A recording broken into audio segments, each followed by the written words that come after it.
सदन में हमारे साथियों ने जो चर्चा आधा घंटा और मनीष जी एक सेकंड प्लीज, आधा घंटा सदन का समय बढ़ाया जाए, मैं इसकी अनुमति मांगता हूँ।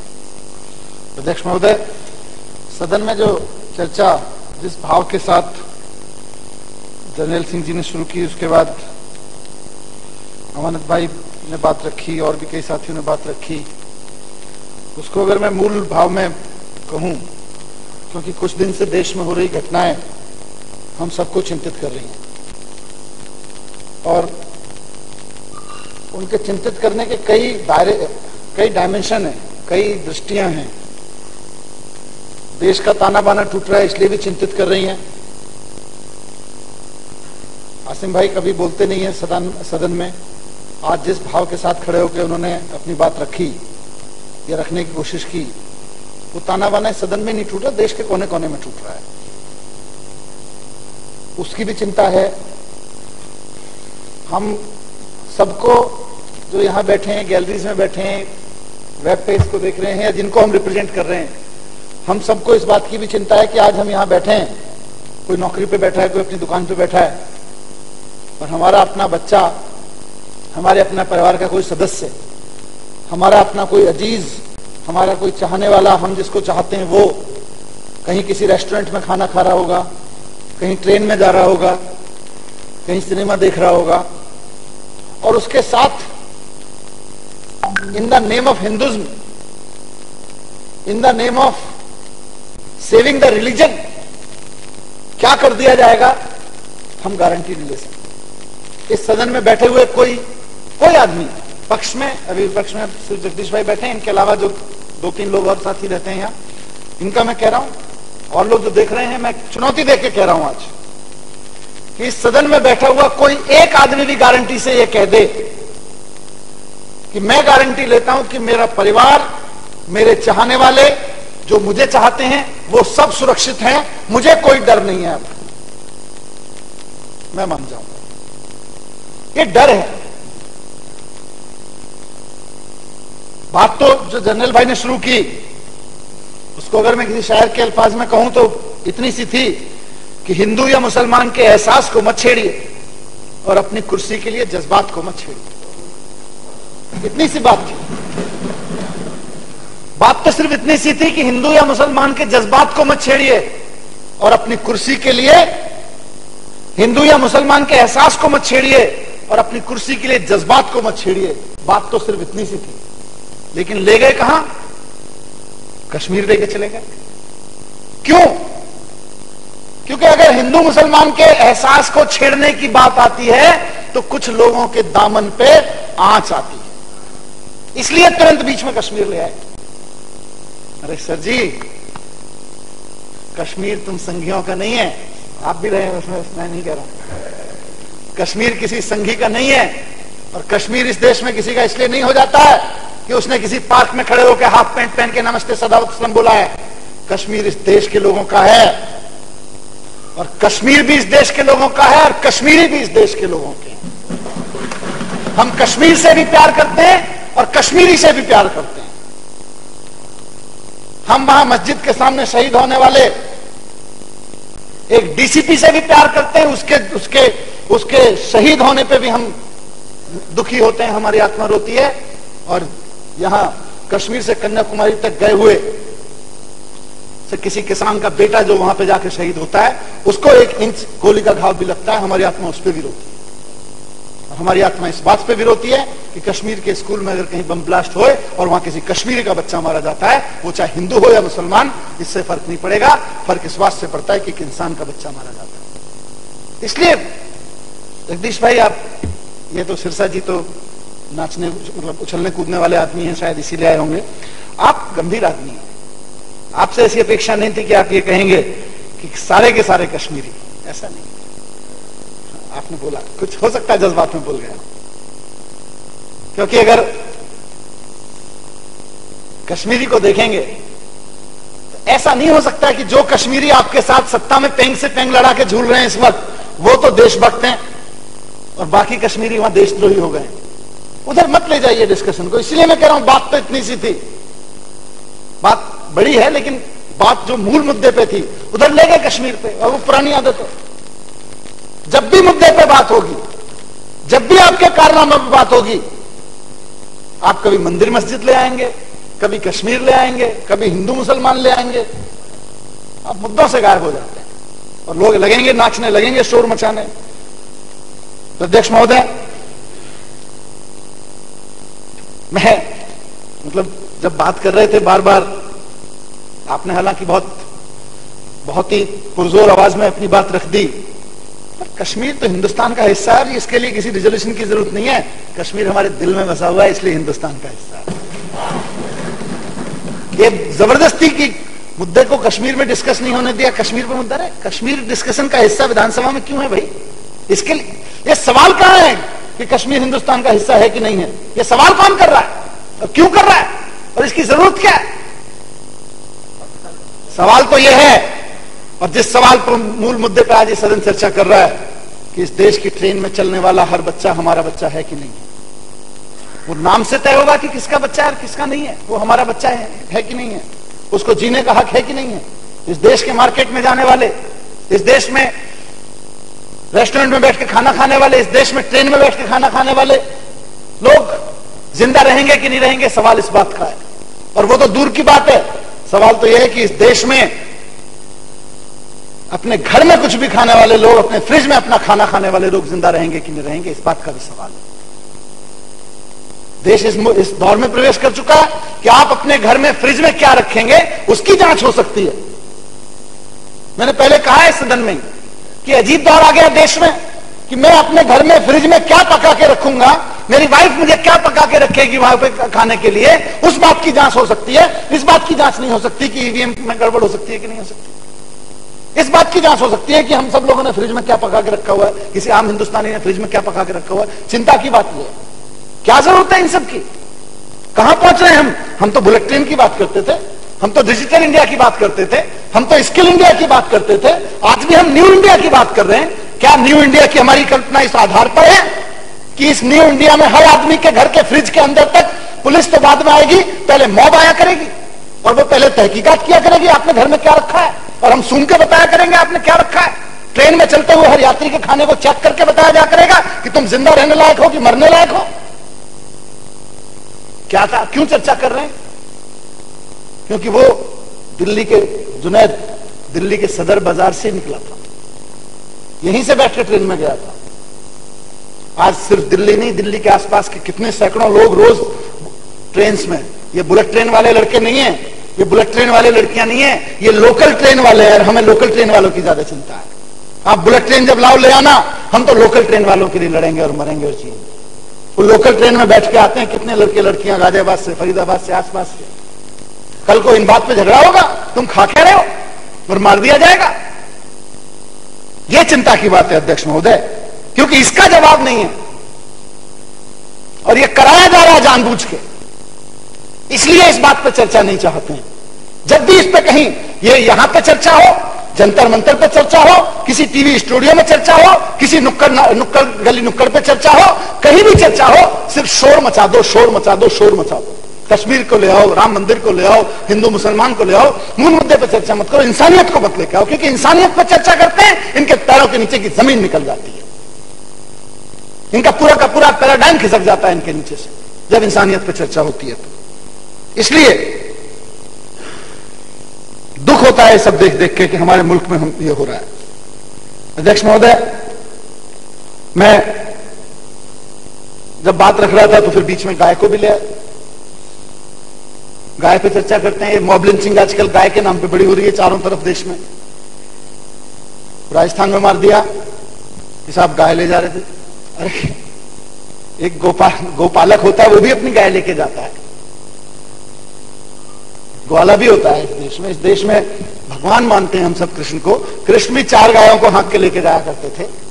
मुझे तो डर लगता है कि अगर ये साहेब लोग कृष्ण के दौर में होते तो कृष्ण को भी लटका दिए होते उल्टा, बोले ये भी गाय लेके जा रहा था मारने के लिए। भगवान कृष्ण को भी ये लोग सूली पे चढ़ा दिए होते, बोले तुम तो गाय लेके जा रहे थे, तुम कैसे चल सकते हो यहां पे। किस दौर में आ गए हम हिंदुस्तान में? इस दौर पे सवाल है, इस दौर का डर है और हम इसीलिए यहां पे चर्चा कर रहे हैं। मैं कई बार सोचता हूं ये कैसे फर्जी, जैसे ये फर्जी राष्ट्रभक्त है वैसे फर्जी गोभक्त है। इनको किसी ट्रेन में चलते हुए आदमी के खाने में गाय दिखाई दे जाती है दूरदर्शिता से या सूक्ष्मदर्शिता से, इनको सड़क पे चलती हुई वो गौ माताएं दिखाई नहीं देती हैं जो गाड़ियों से टक्कर खाती हैं, जिनके पीछे कुत्ते पड़े रहते हैं, जो आवारा पशुओं की तरह से घूमती रहती हैं, जिनको प्लास्टिक का कचरा खाती हैं, इनको वो गौ माता दिखाई नहीं देती है। इनकी दृष्टि, इनकी दिव्य दृष्टि सिर्फ लोगों के खाने में जा रही है, वहां गौ माता है क्या, वहां हो ना हो इनको दिख जाती है। इनको रास्ते में चलती हुई, रास्ते में तैरती हुई गौ माता दिखाई नहीं देती। कैसे गो भक्त हैं, फर्जी गो भक्त हैं। जगदीश जी को बुरा लगा, मुझे लगता नहीं कि उनकी इंटेंशन थी, पर कहना अगर कहा तो ठीक नहीं था। मोदी जी बीफ नहीं खाते हैं, नहीं खा सकते हैं हम सब, इसलिए मैं कह रहा हूं, हो सकता नहीं, लेकिन एक बार गिरने की जरूरत तो है कि मोदी जी साल भर में ऐसे कितने लोगों को गले लगाते हैं जो बीफ खाते हैं, ये तो देखने की जरूरत है। जिन लोगों को बिरयानी देते हैं, जिन लोगों को शॉल देते हैं, जिनको खींच खींच के गले लगाते हैं, जिनके साथ पींगे में झुलाते हैं, जिनके साथ वो बीफ खाते हैं कि नहीं खाते हैं। तो मोदी जी तो बीफ खाने वालों को गले लगाएंगे, और हिंदुस्तान में अगर किसी के ऊपर शक भी हो जाएगा कि वो उसकी थाली में बीफ है तो उसको मर्डर कर दिया जाएगा। ये कौन सा राष्ट्रवाद है? ये कैसे राष्ट्र की हम आधार रख रहे हैं? ये कौन सा न्यू इंडिया है? अध्यक्ष महोदय, मैं क्योंकि मॉब लिंचिंग, हिंदुत्व के नाम पे मॉब लिंचिंग, एक नया डर पैदा किया जा रहा है हिंदुस्तान में। ये राजनीति नहीं है, ये गुंडई है। गुंडई का डर पैदा किया जा रहा है। मॉब लिंचिंग के नाम पे एक नया डर पैदा किया जा रहा है। डर के रहो,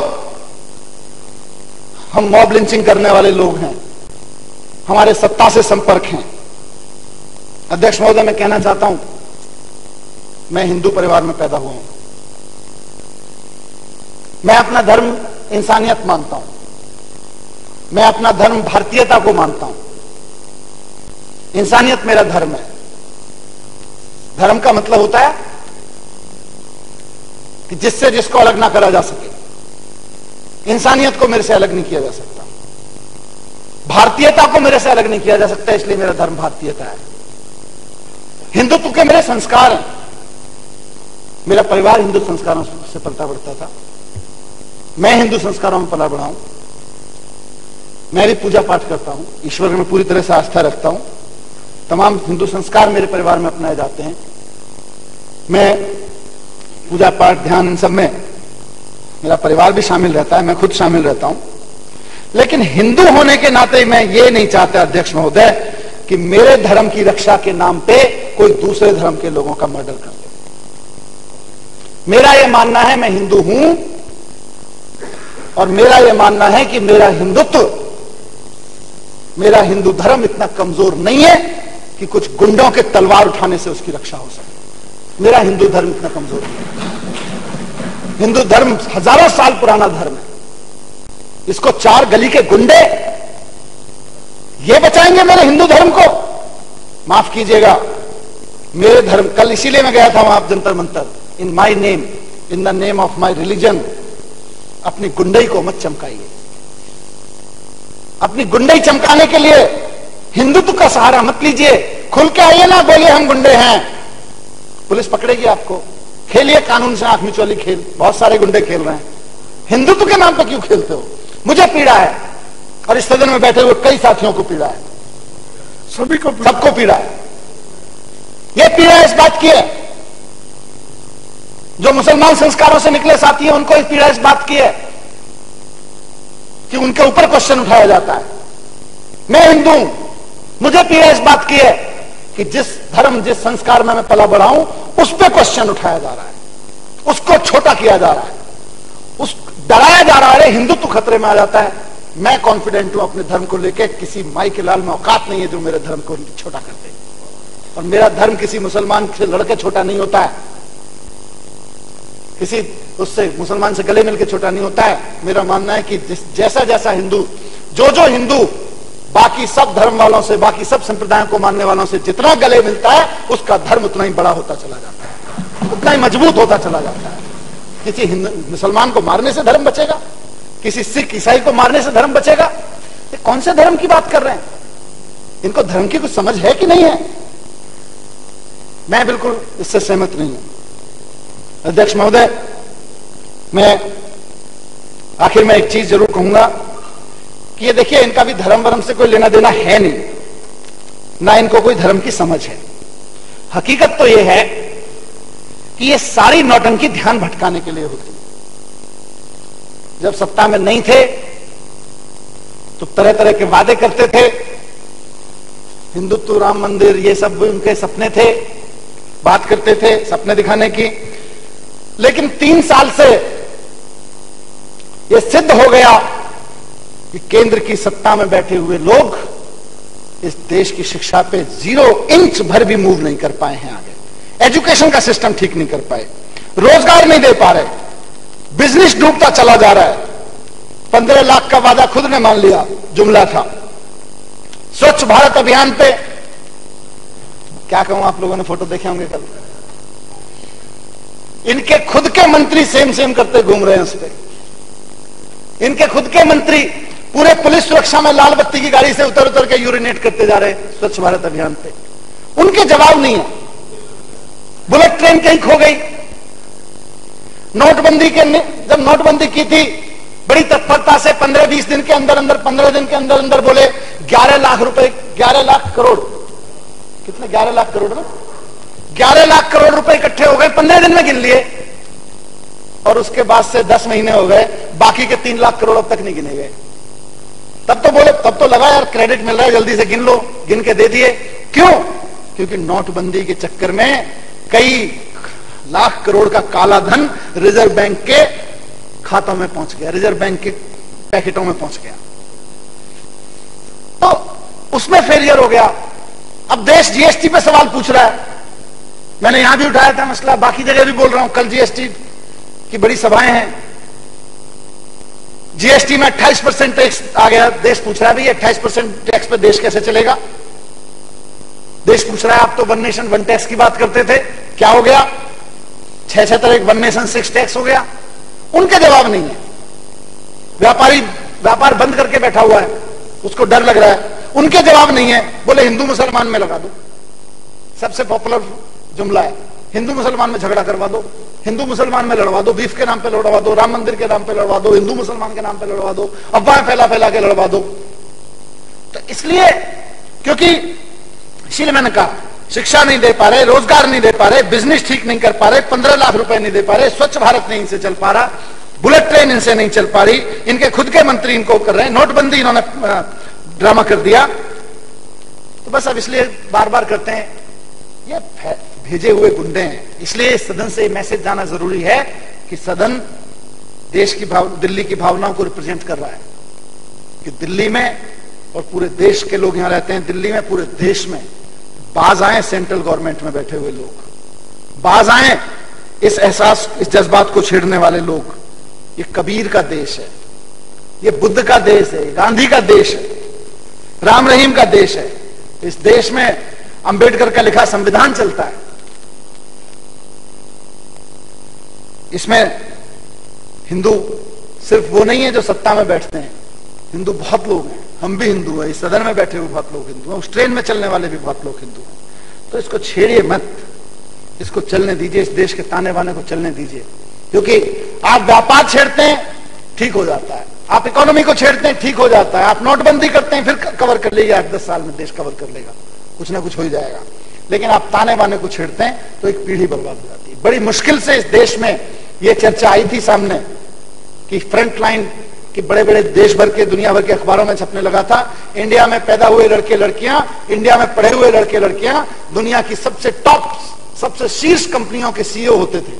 उनकी चर्चा, कितने का पैकेज मिल रहा है, किसने क्या नया सॉफ्टवेयर बनाया, किसकी कंपनी के किस सीईओ ने, भारत में पैदा हुई लड़की कौन सी दुनिया के सबसे बड़े बैंक की सीईओ बन गई, दुनिया की सबसे बड़ी कंपनी की सीईओ बनने के बाद में भारत का कौन सा लड़का 25 देशों में व्यापार फैला रहा है। इस चीज की चर्चा में आ रहे थे हम, अचानक वापस इस चर्चा में लौट आए हैं। किस जगह ट्रेन में चलते हुए आदमी को इसलिए मार दिया गया क्योंकि कुछ लोगों को शक हुआ कि उसके खाने में बीफ था, इसलिए जरूरी है। और इनका जवाब नहीं है इनके पास में, क्योंकि कर रहे हैं और करवा रहे हैं सत्ता के लिए। तो अध्यक्ष महोदय, बस आखिर में यही कहना चाहूंगा कि सदन की ओर से ये आश्वासन दिल्ली को रहे कि ये सदन बहुत पुरजोर तरीके से देश के ताने बाने को बचाने के लिए कटिबद्ध है। और जहां तक इनकी है, मैंने इनके लिए लिखा था एक कि अंधेरों के पुजारी हैं, इन्हें जुगनू से नफरत है, ये नाथूराम के चेले हैं, इन्हें तो बापू से भी नफरत है। तो इनको इस ताने बाने को बचाए रखना है और हम सब मिलकर बचाए रखेंगे। धन्यवाद अध्यक्ष महोदय। धन्यवाद। अब श्री सोमनाथ भारती माननीय सदस्य द्वारा प्रस्तुत संकल्प सदन के सामने है, जो इसके पक्ष में वहां कहें